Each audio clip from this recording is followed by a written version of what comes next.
All right, everybody, welcome to another episode of The Nostalgia Trap. I am your host, David Parsons. Thank you so much for joining me. I really appreciate you listening to the show. I hope you enjoyed this episode. This is a conversation with me and Nathan J. Robinson of Current Affairs, so stay tuned for that. I don't think I could start the show without really mentioning that, history is catching up with all our dire prophecies and predictions on Nostalgia Trap, particularly our AM/FM episodes. The last week was a real clusterfuck of bad news between the Brazil election and rising fascism in Brazil, kind of shocking the world there. Kavanaugh being confirmed, and Trump's lying little frat boy, rapist, piece of shit, motherfucker, asshole Kavanaugh, who represents so much of everything that I hate about American life, and particularly American men. That guy gets confirmed, so fuck that. But then on top of all of this is this awful IPCC report on climate change, or really climate crisis, that basically says, we've got, about 20 years before all the worst elements of climate change and climate crisis come to fruition. And they basically describe a nightmare scenario of intense drought and famine and wildfires, superstorms, and on top of all that, and something that Justin and I like to point out on the show is the real element of that we're going to feel is diaspora. Millions of people moving across borders, India maybe draining out, causing triggering political crisis all across the globe. So all that's super fucking depressing. And talking to young people, whether it be my students or people on Twitter, whatever, there's this notion like people saying like they're not going to have kids. Which I think is pretty profound to hear people saying, like, I'm not going to have children because why would I bring them into a world that's just going to be chaos and hell? So, this is a bad news. And what it means for the left, I do not know. I know that, for me and for a lot of people that I kind of follow on social media and a lot of people that I pay attention to, what this means is that is the same thing it's always meant. We've known that climate change is coming. We've known that there's rising fascism. And people like us, I think, have accepted the idea that the left has ideas to counter all of that stuff. And that the left has ideas for sets of structures and structural changes that we could do that the IPCC report literally calls for. I guess my question is like whether or not we can actually get it together and whether we can overcome the kind of political barriers and the rising authoritarianism, because we can't really discount that either. They're going to fight us. Like, if the left ever really gains substantial power, there will be violence coming after us. I mean, history tells us that, right? Like, all of history, even not just the 20th century shit that I study about, like the FBI, like basically assassinating leftists in the 60s and 70s, which happened. Or, talk to Heather Thompson, right? You're talking about, like, Attica or the Move bombing in Philadelphia, which, if you don't know about, check that out. And I know Heather Thompson's book is coming out hopefully soon to tell us that story. I think maybe next year. But either way, the left is in I think both an opportune moment and a dangerous moment, because we have to take power. I don't think you can have a better kind of purpose than to save the planet at this point. And Bernie Sanders is talking about this stuff, authoritarianism, climate change, etc. I don't know. I think I'm glad Bernie's around, but obviously we need a lot more leadership than Bernie. We need a lot more leadership than Democratic Party, obviously, and all that politics is something we get into a little bit in this conversation with Nathan Robinson. But in either case, we're at we couldn't be at a more apocalyptic moment, and something that I think that Justin and I will be talking about in future episodes of Nostalgia Trap are kind of like what do we do, and how do we move the conversation to a place that starts to realistically assume that apocalypse politics are going to be the politics of our lives, because the other side knows. I mean, I think another thing that Justin likes to point out a lot on this show is that the real ruling class, they don't have any doubt about climate change. They're not climate change deniers. I mean, in fact, even Trump, just a couple weeks ago, is like his fossil fuel industry standards are. He wants them to totally lapse, because he those regulations to lapse, because he feels like, well, fuck it, we're all going to die anyway. So in other words, they've accepted the apocalypse. Much like I think the leadership of Saudi Arabia, they're basically nihilistic about it. They're like, fuck it, whatever. We're going to rule until we're all dead, and the people who come after us can deal with it on their own. So one way of seeing that attitude is something, this is an idea that I picked up from Terence McKenna years ago. One of his lectures, he said that, what we're doing, particularly like capitalism is a loaded gun aimed at the planet. And our lifestyles, our kind of capitalist lifestyles, and so I don't want to put this on people and consumers, but the lifestyles that have been generated by major corporations that are destroying the planet, that's a form of genocide on future generations. In other words, that's a form of genocide on our own children and grandchildren. We're saying that if by not doing anything, we're okay with them living in a chaotic, nightmarish world, or maybe not living at all. Because this stuff is really rotten. It goes to the real core of the whole human project. So, this is our moment. And I don't know what that means for any of us. I don't know what it means for the left or left media. But we get into a little bit of this with Nathan Robinson in this episode. So Nathan J. Robinson started a little magazine called Current Affairs that's, I think, found remarkable success. And I think I really like Current Affairs. I think you should check out their stuff. Current Affairs is, as Nathan explains on this episode, more Chomsky than Marxist, and he kind of explains a little bit of what that means. But I find that very appealing, and we get into why that is on this episode. So we've got ideas, and I think as people on the left, we can't fall into despair about this stuff, but we should have our eyes wide fucking open about the ideas that we're talking about on this show, specifically what's coming down the pike for us historically is fascism, authoritarianism, mass population movements, and a horrific climate reality that's going to be driving all of that. So, with those happy, wonderful thoughts in mind, let's listen to this episode and listen to this conversation. But also, let's keep in mind that this is the test of our humanity. Really, I don't know if we can get a better opportunity to kind of show who we are here. So with that in mind, here is my conversation with Nathan J. Robinson. And please check out all our Nostalgia Trap stuff online. And if you can, donate to our Patreon. We're not rich people. We're not part of the left media, cool kids crowd at all here on Nostalgia Trap. We're just a couple of dorks that see what's coming and want to use our resources to say something about it and bring some history and context to it. So if that makes sense to you, go to patreon.com/nostalgiatrap. Subscribe to our show, throw us a few dollars, and you will get access to bonus episodes and, better than that, a warm heart from helping out the underdogs of the left media podcast world. Thanks so much, as usual, and enjoy this conversation. Here is me talking with the editor-in-chief and creator of Current Affairs, Nathan J. Robinson. Nathan Robinson, thank you so much for joining me. I've been wanting to talk to you for a long time. This show is a show that profiles the movers and shakers of the young left, and you are one of those. So do I move and shake? Yeah, I think we're not doing video right now, so I can't tell if you're literally moving and shaking, but I've seen your name out there. You're a prolific dude. You write a lot. You write all the time. I do write pretty constantly, yeah. No, I'm churning things out with pretty high frequency. I mean, the thing is that if I don't put out articles online, we don't get subscribers to the magazine, so you have to be putting a constant stream of stuff online. Yeah. And the thing is that when I write it, it's free, right? So we don't have to pay someone to write it. So, I'm always writing online articles just to keep the subscriptions up. So you're a content machine. I am don't put it that way. Yes. Okay, I'm a content machine. I mean that in the best way, though. We need the kind of content you're producing. One thing I just want to point out, maybe that just get us started, is that you have a recent piece about Michael Moore's new film. I just put that up today. Yeah, and we talked about that on the last week's episode with Eileen Jones, who's a writer at Jacobin.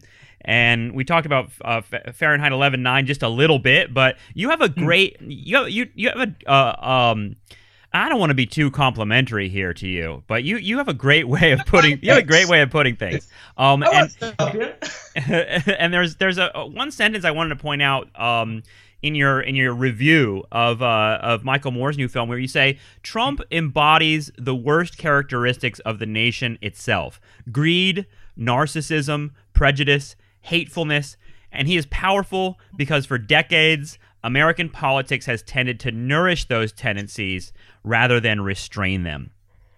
I thought that was a really, really great summary of kind of where we're at and why Trump is not anomalous, but kind of arises out of the larger kind of picture of American history. But congratulations on that sentence. And what do you mean when you say that these have been tendencies that have been growing for many years?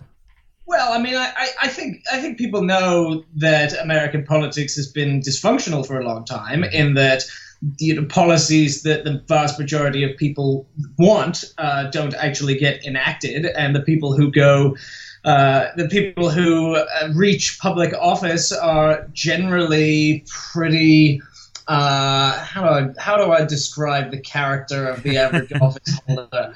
I mean, everyone knows that we don't send the most decent and compassionate and empathetic and selfless people to the two houses of Congress and the White House, and I think that's been going on for a long time. I've written a lot of stuff about how Trump is anomalous, looking at the history of United States presidents and looking at the presidents of the 20th century, and people forget what people like Richard Nixon and Ronald Reagan were actually like. Yeah. Even someone like LBJ, I've written about the way that LBJ continued the Vietnam War in part because of his ego, because he didn't want to look weak. Sure. And so that's not Trump. That's the entire history of the presidency. Right. And it's weird that there's a lot of Americans, I think, would recoil from hearing that, like, the country elects cruel, narcissistic people, and that reflects something. I don't know. Do you think it reflects something in the American character, that it's not just politicians, but something larger, or politicians just kind of floating out there doing their own evil thing against the wishes of a population that isn't that greedy and selfish? I like to think that the population is better than its politicians, and I think that these tendencies are absolutely present. Like the tendencies in Trump's character are everywhere. I mean, my congressman from Florida, even long before Donald Trump was a politician, he's literally a used car salesman, and was exactly like this. And so these tendencies are everywhere, but I think I would caution against people. I try to avoid making statements about, America. Well, America's like this or America's like that. Sure, yeah. There's so many different subpopulations, and I still maintain that the majority of people are decent and humane. It's just that that the political system doesn't elevate those people, which is why in current affairs we've actually advocated having a randomly selected Congress, like you select juries. Wow, that's amazing. Is that where is there a history to that idea? Where does that come from? Yes, that's ancient Athens. Yeah, that's the history. Yeah. So and it worked. I mean, I guess they killed Socrates, but it's mainly not a serious proposal. It's just a way of thinking about the differences that you would get if you had a random assortment of the population making the laws, rather than people who win elections and are therefore people who have money and people who think they deserve public office and who seek public office, and that attracts a certain type of character. A reptilian character that you describe. I mean, it seems like it's trying to reconcile a contradiction at the heart of American democracy, which is like, how do you have a democracy in a nation that's all these kind of like rugged individuals pursuing their own self-interest, and that idea of like I don't know, the Congress is filled with special people, right, instead of like everyone else, and it seems like in order to get to that place that you're describing of this kind of like randomly selected jury Congress, you need to like change the culture a lot and change the very idea of people like being special and rising above other people. Well, maybe. I think everyone's special. There's no contradiction between treating everyone as special and an individual, and still kind of not embracing the rugged individualist, I don't have to care about anybody else philosophy. Sure. And I think genuine egalitarianism is not about erasing individual uniqueness or individual specialness, but about not elevating people to positions of power over others. Right. And social hierarchies. I agree that a nation made of libertarians who think they have no social obligations and don't think there's anything wrong with making money by exploiting people, that kind of nation doesn't work. But again, my sort of faith and hope is that the majority, even if you have 20% of the population like that, the majority of people don't subscribe. No, I think I want to agree with you. I think that's true. I mean, where did you come from? And when I say that, I this show is concerned with kind of understanding how people came to their politics. Yeah. Did you grow up in a family surrounded by left wingers, or how did you approach these politics? Yeah, it's funny because I never think about these questions. And when you said you'd ask me about my background, what is my political? How did I develop political beliefs? Because I haven't reflected on it at all. No, my family, but so my parents are English. We came over when I was about 5 to Sarasota, Florida, where I grew up and went to elementary, middle, and high school. And my parents. Now my parents are pretty left-wing, but I think that's as much my influence on them as their influence on me. I mean, they're current affairs readers.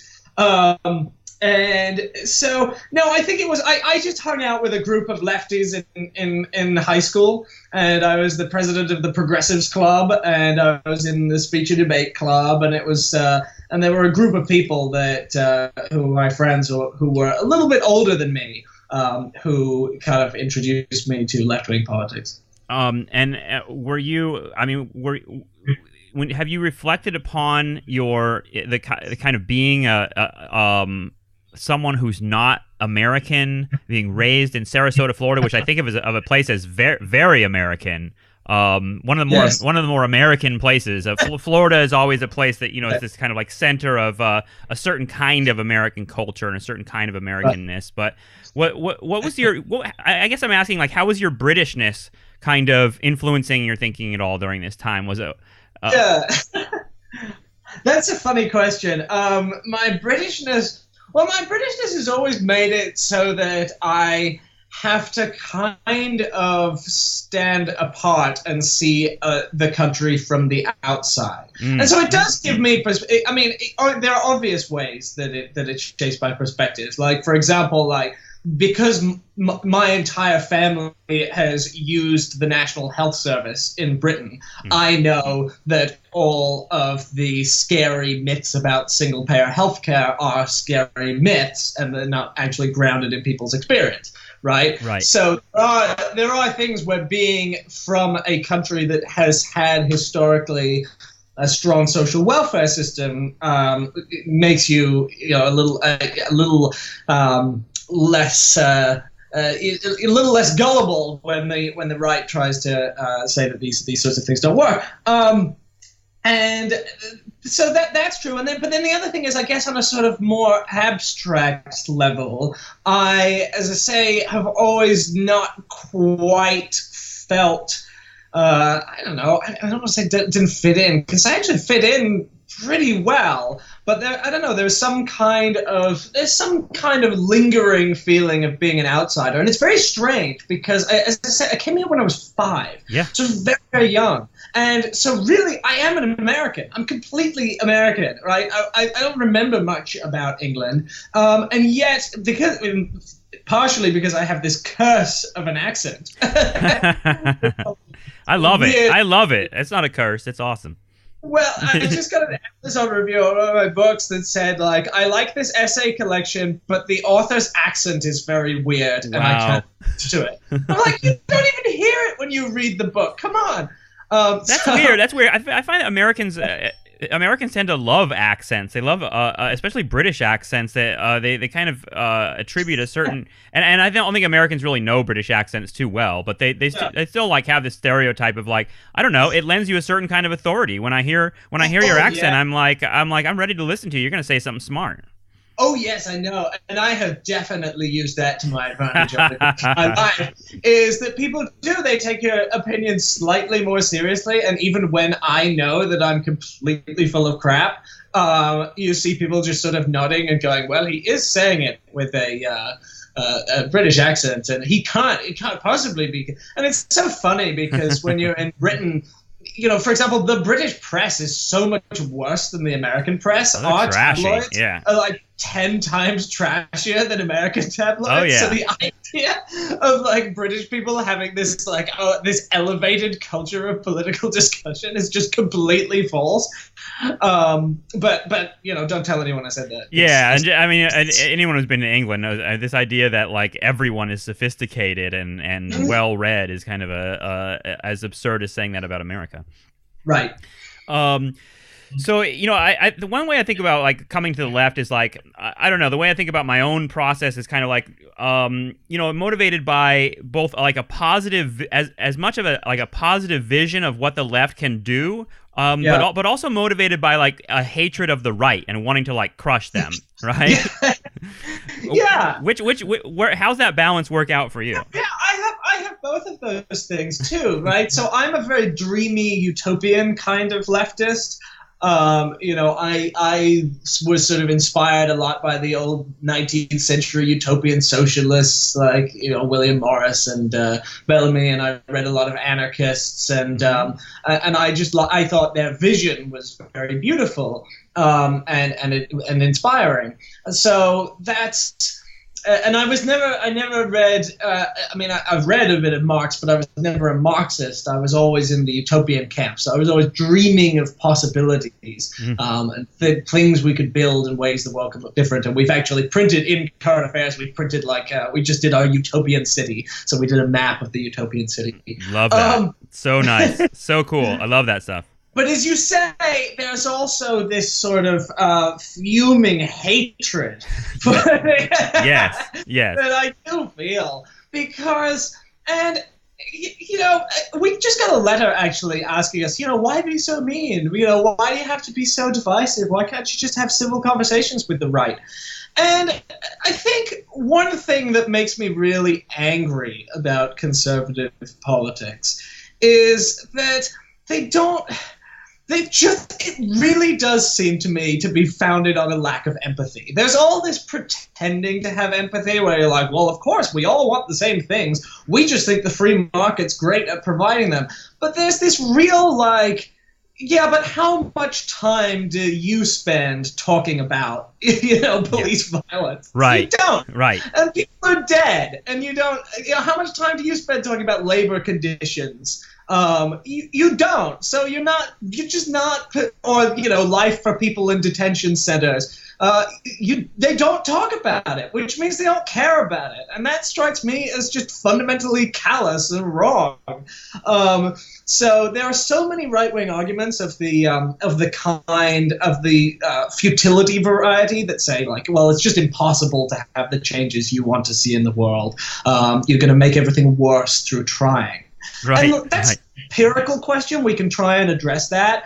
But I want to have that debate with my fellow lefties because the people on the right who throw that at you, they are not thinking about alternative ways to solve the problem, right? If you ask them, well, how do we have a healthcare system that makes sure everyone gets treated and doesn't go bankrupt?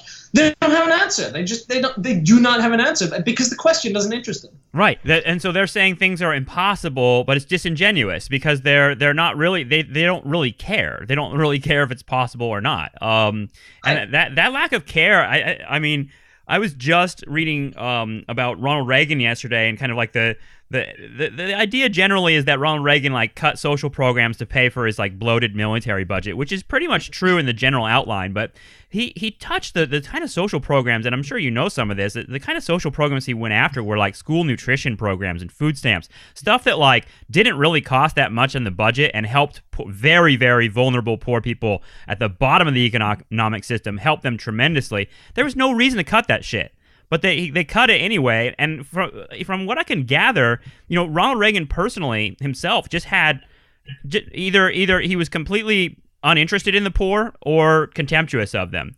And so when you think about that, I mean, that's like exactly what you're saying, that there is a kind of cruelty at the heart of the right that belies their expression of kind of wanting to make a better country. They don't. Yeah, because that's exactly right. Because when you raise concerns about the hardships that people endure, the response is kind of this individualist thing where you go, right. Well, people have to work hard and they have to take care of themselves, and if they don't, if they're dependent on other people, I don't have any sympathy for moochers and parasites. Mm. But I think I genuinely think that this is just not in my character. I can't understand how you could see people who are suffering and then blame them for their own suffering. That's really hard for me to accept, and I think I don't like this. I don't like the bootstraps thing. Because I think it's like fundamentally you haven't gotten to know people. You haven't gotten to know why it's difficult, why people get evicted, why people end up in jail. There was a moment for me that was very telling when I was reading Jordan Peterson, because Jordan Peterson talked about, he's like, well, when did everything go wrong? It went wrong in the 60s, and this is the big conservative talking point, is the 60s. Everything went to hell in a handbasket. Sure, yep. But Peterson said, in the 60s you had all these protests, and people started coming out in the streets shaking paper on sticks, and they thought they were virtue signaling with paper on sticks, right? And that's what picketing was. And I think you just don't understand at all the moral stakes here. That was the civil rights movement and the Vietnam protest movement. Right. Millions of Vietnamese people died in that war, right? These are not morally trivial things. They just fundamentally, like, Peterson just doesn't empathize with the people he literally sees it like an alien would see it. Yeah. There's some people in the street shaking paper on sticks. Totally. Yeah. I mean, they pride themselves on having this kind of so-called like rationalism, that they're like, he's being like coldly rational by calling it that. But I agree. And I think that that's something that's pervasive on the right is a kind of view of human beings almost like from a very a really distanced place, and it's a scary view of humanity because what they're looking at, it allows them to look at things like the genocide of the Vietnam War and just paper on sticks. That's extraordinary. I know. It's like, how could you be that oblivious to what people are actually talking about? The lives of the people under discussion. There's an essay by Kevin Williamson of the National Review. Oh yeah. Who's really one of the most callous people who's in political writing, and he wrote an essay about the time he evicted an old lady from her house, and he inherited this house. And there was an old lady living in it, and he didn't want her in it because it was his house now, so he evicted her. And he couldn't understand why she was mad at him. And he was like, look, blaming other people for your problem. Oh, my God. Wow. It's my property. And he was talking about poor people. The essay is called I Am Cancer, and he's like, people just treat it like, they're like, oh, everything is just happening to me, and I don't have any agency in my life. Sorry, hang on. I apologize. My phone went off. I forgot to turn it off. So what I was saying, he said, people just treat it like everything just happens to them and they have no responsibility. And he didn't even talk to he didn't try to get to know the woman. He's just like, why are you mad at me for evicting you from your house? And you're like, well, maybe because she was sick, maybe because the life is difficult, maybe because she'd been living in that house for a really, really long time and didn't have any place to go.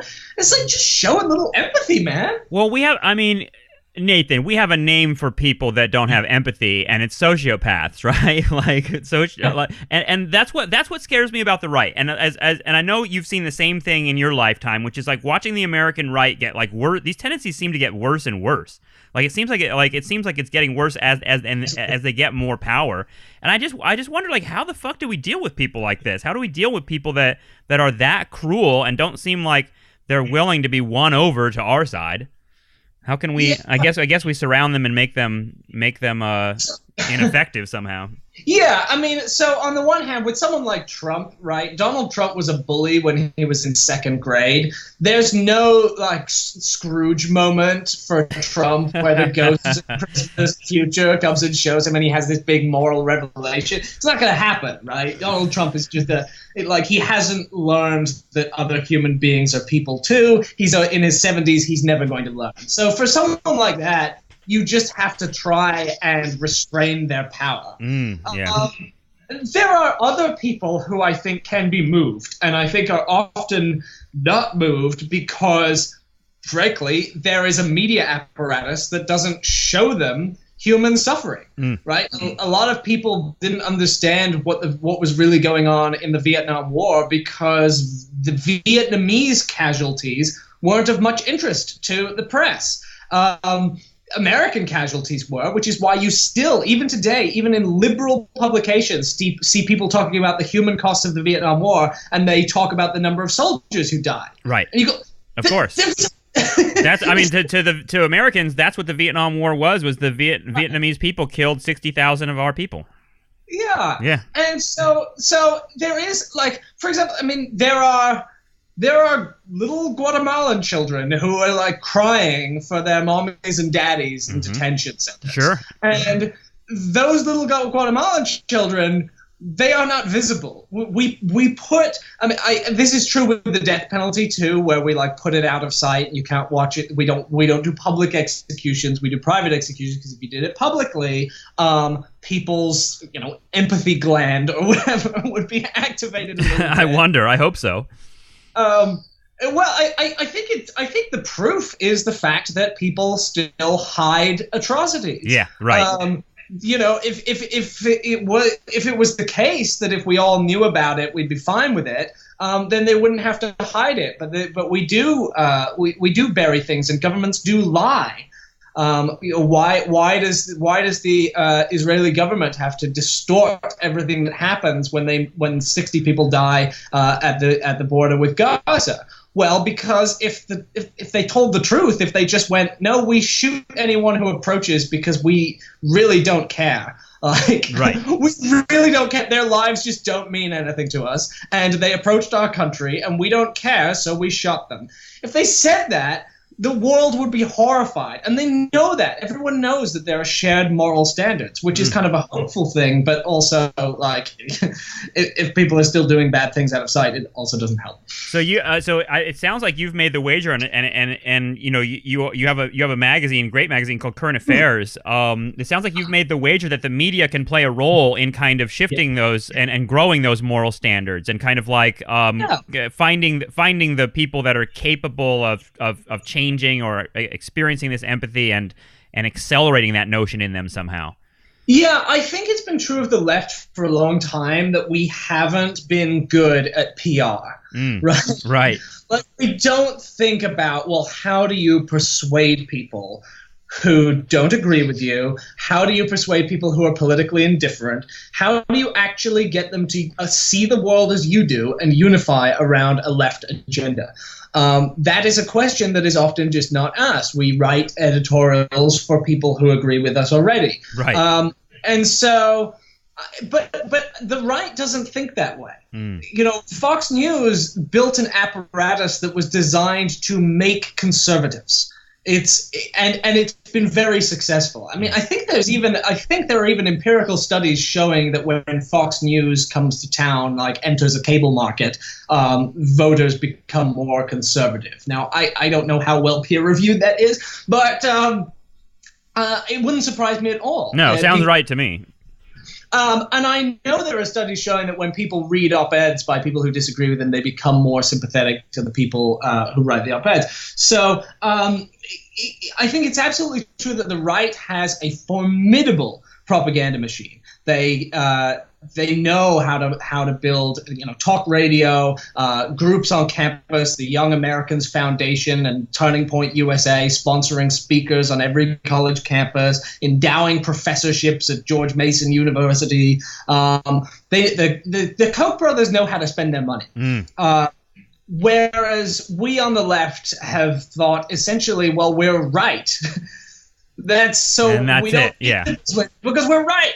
Well, but there was also, I mean, I don't know if you remember, like during the Obama years, especially, like the Daily Show, Jon Stewart Daily Show. I just felt like, wow, the left, when I say the left, I mean like the liberal, mainstream, whatever, within the kind of the parameters of the corporate media.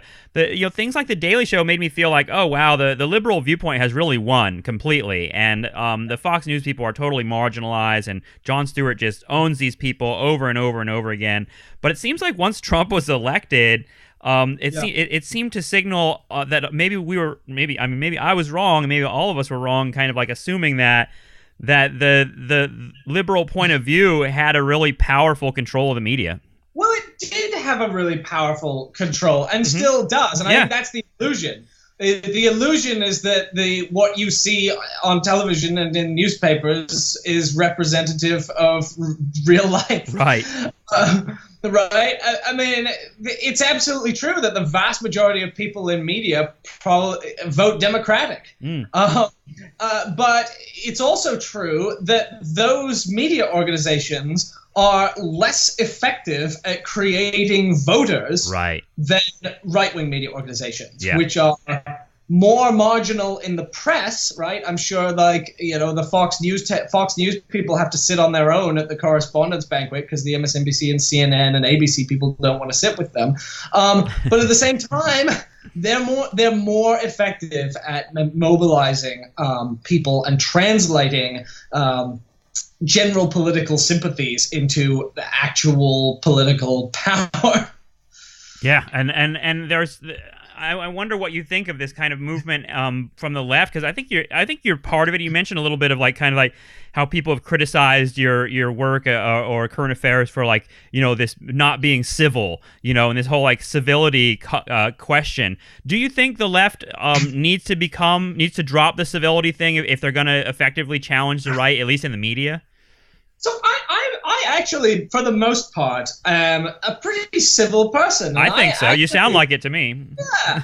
I actually am very much on the side of sit down and have conversations even with horrible people, generally. Yeah. But I am not committed to civility as an absolute, especially when civility means pretending that you don't find certain people morally appalling. So when civility means all hanging out with George W. Bush and treating him like he didn't start a war that killed 500,000 people, that's the kind of civility that I think needs to go. Civility that is just ordinary compassion and trying to understand where people are coming from, trying to be relatively polite. Oh God. Another tone. Sorry, that's all right. Don't worry about it. I agree with you that there's a difference between civility and having an effective strategy to confront these monsters. There's also being a good person, which I think is if the left has anything, that's what we've got. I always kind of want to believe that the left are the people that are good and are the ones that feel empathy and all that. I don't want people to think that the left are mean, gratuitously mean. I don't want the people to feel like they have to be ashamed of themselves and everything they do is wrong and they can never reach the correct standard of purity. We should be caring about accepting people for the most part as they are. Obviously, the aspiration is that we better ourselves and better the world. But the acceptance of human flaws is, I think, that's very important. Now, at the same time, I have no objection to swearing or being right, yeah, that kind of civility. We come to some very strong conclusions in current affairs. I mean, Sure. We've called people, monsters before, but we try and substantiate it when we say that. We try and not just cast insults without having like a bunch of footnotes. There's a phrase I like, I forget where it comes from, which is the definition of a gentleman is a gentleman who is one who is never rude except on purpose. And I like that a lot, which is you should be considerate, but you should know when the occasion calls for a bit of vulgarity or a dash of provocation. Mm-hmm. Yeah, I agree with that. I think that's it's a reasonable and rational and even civil response. It came up today or recently. I was thinking about like people being confronted in restaurants. Ted Cruz confronted in a restaurant during the race, and Beto. I don't know if you saw, but Beto O'Rourke actually came out and said he didn't like that, and that his family should be respected in private. Right. I guess it's a question of strategy. But what do you think of that, confronting people in restaurant stuff? Yeah. So, and there was actually a lot of criticism by leftists of Bernie Sanders because when they did this against the Department of Homeland Security official, Bernie Sanders came out and said, "Oh, well, I think people should be able to eat their meals in peace." And people were like, "Fuck you, Bernie! We're going to burn the restaurant down." Yeah. Exactly. On the one hand, I think, well, I think Bernie's wrong in that they can eat their meals in peace. They can get people to stop bothering them instantly. Sure. By stopping supporting horrible things, right? Like if they hadn't been separating families, they wouldn't have gotten their meal disrupted. So, quit. Stop working for Donald Trump, then you'll never have a meal disrupted again. Stop being Ted Cruz, and then yeah, literally stop being yourself. There's a tactical thing, and the only reason I brought it up in part was because the strategy part of it, because what a lot of people were saying is that Ted Cruz is gonna mobilize his base with this shit, and he actually will. It has a chance of mobilizing his base with those videos of being harassed in a restaurant more so than the left could capitalize on that stuff. I totally agree. I think it's I should make clear. I think it's a terrible tactic. I think from a consequences point of view, it is a really bad idea because I think the majority of people don't think it's a good idea. I think that the majority sympathy is with the Beto and Sanders position that you shouldn't express your opinions by showing up to a restaurant and hounding someone out of it. It makes Ted Cruz look like a victim, which is not what you want. As I say, I think it comes from this thing where the left doesn't think about PR. We think about whether we're justified. Yeah. And because you're totally justified in hounding Ted Cruz out of a restaurant, because you're totally justified at going after any Trump official because they chose to work for Donald Trump, they should never. The punishment for that should be that you never get to eat a meal in peace again. It should be a lot more. I mean, this is that balance that we're talking about, Nathan, of there's balancing out our complete hatred of the right and my desire to see them punished and surrounded and eliminated from the American public, but then there's also this desire to create something positive and win, if that makes sense, because just eliminating Ted Cruz or even eliminating Trump doesn't work electorally. And getting them out of the restaurant isn't defeating them in an election. Right. And so I think there's a sense that says, oh, we managed to get their speech canceled, or we managed to get them, so that they had to leave the cafe. Mm-hmm. But that is totally different from restraining their political power. And I talked about this a lot when the debate over Milo Yiannopoulos and speakers on campus was sort of a big live debate, which was, okay, I'm willing to entertain the possibility that this is the best tactic, but in order to convince me that it's the best tactic, you can't just show me that you got a speech canceled. You also have to show me that it didn't cause massive backlash effects that gave conservative media a month of things to talk about and kept them from having to answer the real questions, which is like defending their awful policies, which they can't do. Like if you have a serious discussion with them, this is why I'm also really pro-debate. Everyone's like, well, you shouldn't debate these people. I'm like, no, you should debate those people because they thrive on saying, well, my opponents won't debate me. But if you do debate them and you point out that they don't have answers for serious social problems, then you win. This is what happens when Bernie Sanders debated Ted Cruz. Bernie Sanders actually won the debate against Ted Cruz, even though Ted Cruz is the debate champion, because Ted Cruz didn't have an answer to the question, okay, well, how do we keep people from having to crowdfund their medical expenses? He just didn't have an answer. He had nothing to say. It's beautiful. Is that so? You have a desire to debate like Jordan Peterson and Ben Shapiro and all these assholes? Yes, and I think it's telling that they're afraid to debate me. Because Ben Shapiro, we challenged him publicly to a debate. Tons of people have let him know about it. And, he's just ignored it. I wrote a long article about Ben Shapiro going through all of his writings and explaining why I thought they were bigoted and why I thought they were wrong.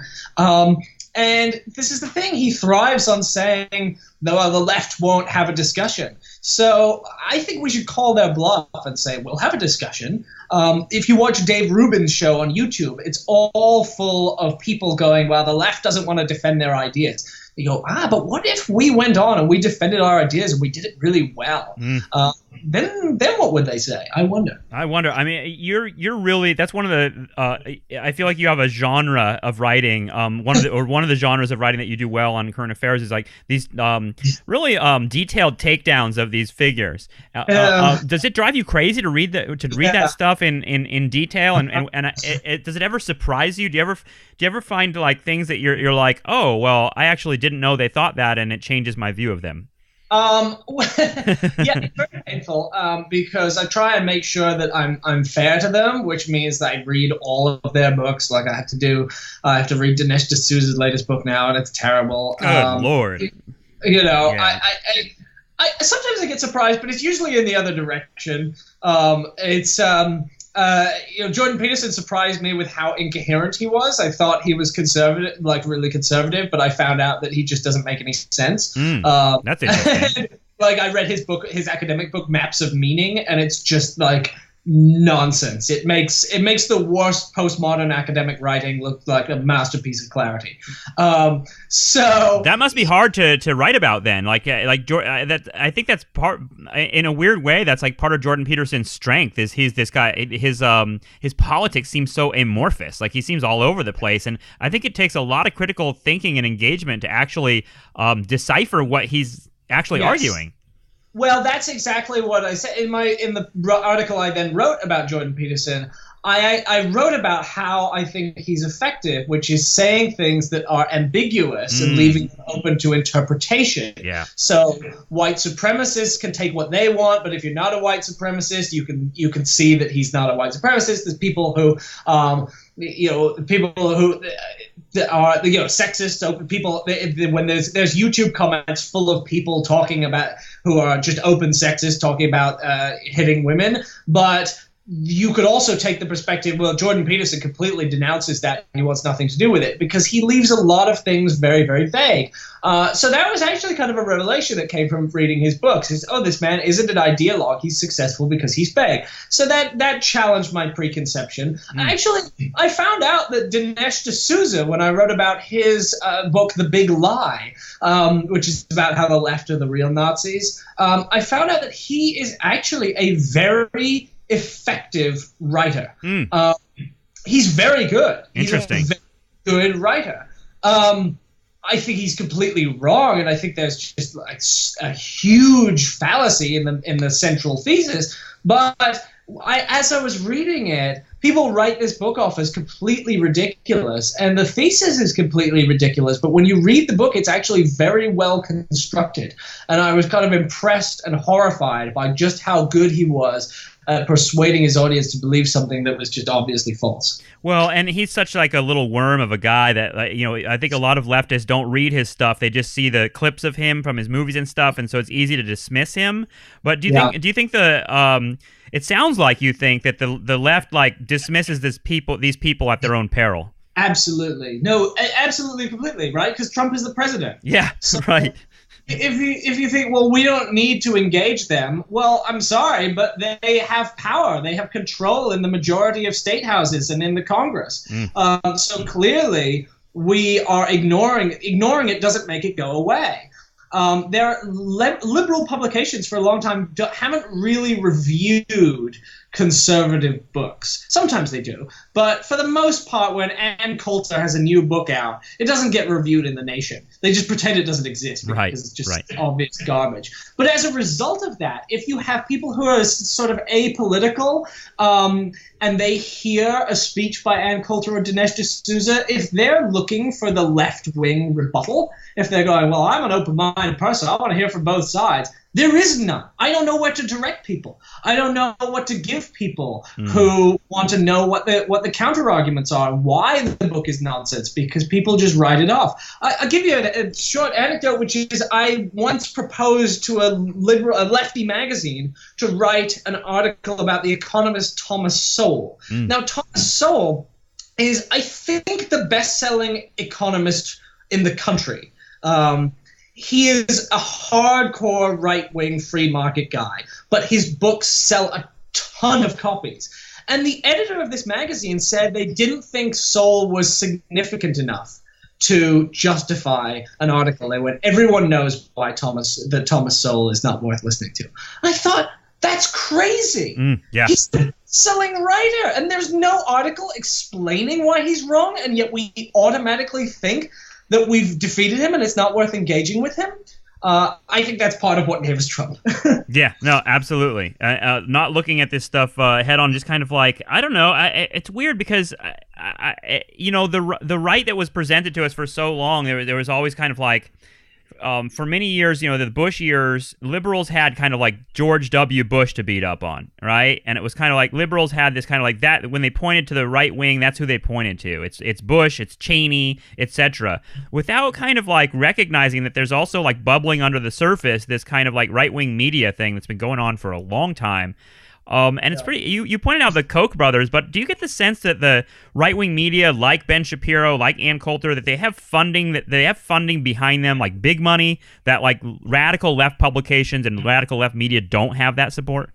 I do get that sense. I don't actually know. I think Dave Rubin has Koch money. I don't want to make allegations that I can't substantiate. I do know that when Ben Shapiro was invited to the University of Connecticut and I was invited to give the counter speech, I think they told me, again, I can't vouch for the accuracy, but the Democrats told me he was getting a $60,000 speaking fee funded by the Young America Foundation, and I got the cost of a plane ticket and a rental car. So right, and I guess what I just think about the bigger and sort of like not necessarily certain kind of shadowy groups like Koch, but just in terms of like Fox News. Like Fox News is this massive multi-billion-dollar media corporation that is charged with literally, like you said, like making conservatives. It's hard right propaganda, and so like I'm imagining a left Fox News, and like people thought that Air America was gonna be that, which I can't help laughing about that, but. But either way, that it kind of seems like we need something like a left-wing Fox News, but I also wonder, like, who the fuck would have that much money that would support something like that? Well, I think we have to be careful because I hate the phrase left-wing Fox News because to me, when people hear Fox News, they think like sensationalism, lies, and propaganda. Right. And correct. So I don't want a left-wing Fox News in any of the senses that Fox News is Fox News. Sure. Do want a strong left-wing media organization, and that's what we're trying. A left-wing counterpart, or I'm trying. People say, "Well, we want a Breitbart on the left," but like it's so awful that I don't. Yeah, those people are shitty. And we lament. I mean, when we look at Breitbart, and you're right, the form of the news, like Fox News and Breitbart, we on the left, and I include myself, we lament like how low it is, right? Like kind of how disgusting the media aesthetic is, and its approach to stories, etc. I think I agree with you. Like a left-wing Fox News sounds like kind of a nightmare. I don't know if it would even work, but MSNBC is already the left-wing version of Fox News. Oh God, right? yeah, it's awful. Like that's what you get when it's stupid. Right? But they're not left-wing though. They're like the corporate capitalist, liberals basically. But that's what Fox News is fundamentally like corporate. You can't separate in my head. Anyway, but the point is, I think what we really need just is a strong, independent media apparatus. Yeah. And I've been really impressed with what Jacobin has been doing, and in fact, we wouldn't exist if it weren't for them. They sort of pioneered this model of doing a left magazine that looked professional and that was able to compete at professional quality. Jacobin looks amazing, and so at what point you were reading Jacobin and thinking I could do this, and I want to add my voice, and what was your initial thought? Yeah, my initial thought was seeing copies of Jacobin and going, my God, this is a newsstand quality magazine. Can you really just replicate a newsstand quality magazine? And I was, my politics are a little bit different from that of Jack. Maybe not that different, but, I think they are a little more Marx influenced and we're probably a little more Chomsky influenced. Sure. But I wanted to see, but I had my own ideas for what I would want to see in the press as the sorts of things that I write now, like long dissections of horrible arguments and explainers of the very basics of left principles. And I thought, well, Jesus, if they can do it, they don't seem to have had much outside support. They're mostly supported by subscriber revenue. And if you look at it, the model makes sense. It used to be that magazines were primarily funded by advertising, but if you charge quite a bit for a subscription, as we do, we charge $60 a year, the subscription revenue can actually sustain you pretty well. And I did an experiment to see whether I could just on my computer produce a magazine that looked comparable to any other professional quality magazine, and it came out fine. And I thought, well, we need to do this. This is so simple. There aren't actually that many barriers to doing this other than just going out and putting in the work. Well, it seems like it's part of a new media landscape. It's part of the almost like the Bernie Sanders like crowdfunding thing, where you're kind of like, instead of like one big donor, we're going to have a million different small donors, and it's like the Patreon model. I mean, I'm doing it with the podcast. It seems like a perfectly suitable way, and actually it fits with the whole ideological base of the publication as well, which is like, we're not going to have like one giant funder. We're gonna go to the people and respond in that way. I can tell you this. I mean, did you have like graphic design experience, or how did you make it look so good? Not really, no. I sort of had to teach. I just got a bunch of books on graphic design, but it turns out the basics of graphic design are really easy. Yeah. Now, doing things that real designers do are hard, but making something that just looks good. There are a few rules, and if you follow those rules, you can make something that looks pretty good. And then over the course of the issues, I've gotten better and better. I had made a few little children's books, so that had given me a little bit of an understanding of how to do layout. What were those children's books? Were they political children's books? Yes, they were. Yeah. What were they about? Well, they were mostly parodies of existing children's books. So I did a parody of the book Don't Let the Pigeon Drive the Bus, and my book was called Don't Let the Pigeon Question the Rules, and it was about like in the original book you're supposed to not let this poor little pigeon drive a bus, and in my book you have to ask yourself the question, well, is the command I'm being given a reasonable one? Wow. Teaching children to like question orders. And then the other one was a parody of a book called The Day the Crayons Quit, and mine is called The Day the Crayons Formed an Autonomous Workers Collective. And it has better labor politics than the original one. So that's the kind of stuff. Love it. I think it's a testament to how well you did current affairs, because for a while, I started noticing those articles online. I look at all the left magazines and stuff like that, and I see them all, and current affairs started popping up in my feed, and I started seeing it. And I was like, thinking to myself, like, where is this current affairs from? And I just assumed it was like a magazine from a long time ago that's still around. And like, I thought it was like Esquire or something. You picked a really good name and a good font. I'll put it that way. Yes. Oh, I tell you, well, this is when I say that, half of professionalism is just following a few little rules. It's a trick, right? Mm-hmm. The font is a trick. Putting things in a very respectable typeface is actually part of what convinces people that they're respectable. Yeah. The British and the British accent, right? Exactly. Little superficial things. You fake it till you make it. You pretend and you try and look like a professional magazine, and then as soon as you know it, you are one. Yeah, and you're getting quoted by other major magazines. Yeah. The name Current Affairs is so funny to me still because it's so boring. You'd think somebody would have taken that name, right? And it's so boring that nobody took it. And it seems like there should. That's what it was. Is I thought there's obviously someone took this name a long time ago. There's no magazine that's new called Current Affairs, but I mean there was that Maury Povich tabloid show in the '80s called A Current Affair.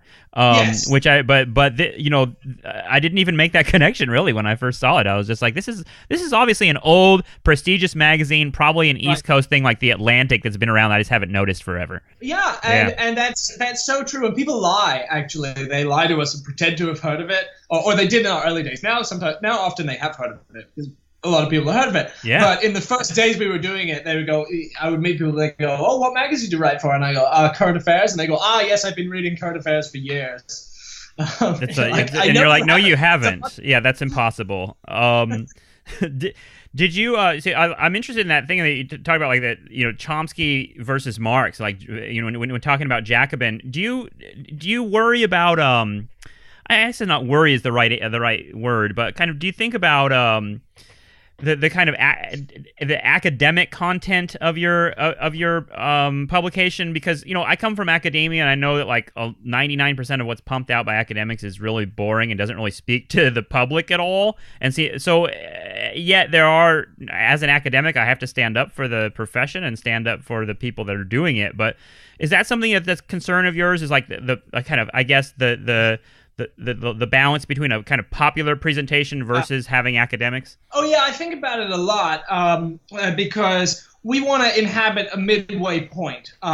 When I was freelancing before I did Current Affairs, and when I would submit things to places like the New Republic, they'd cut them down to 500 words. And to me, that kind of political discussion is way too. It's accessible, and they do this because they think, well, people won't read anything more than that. We don't want to be too academic. So I want to be more academic in the sense of more substantive, and willing to go into nuances and using footnotes and trying to follow, and referring to research and not shying away or dumbing things down.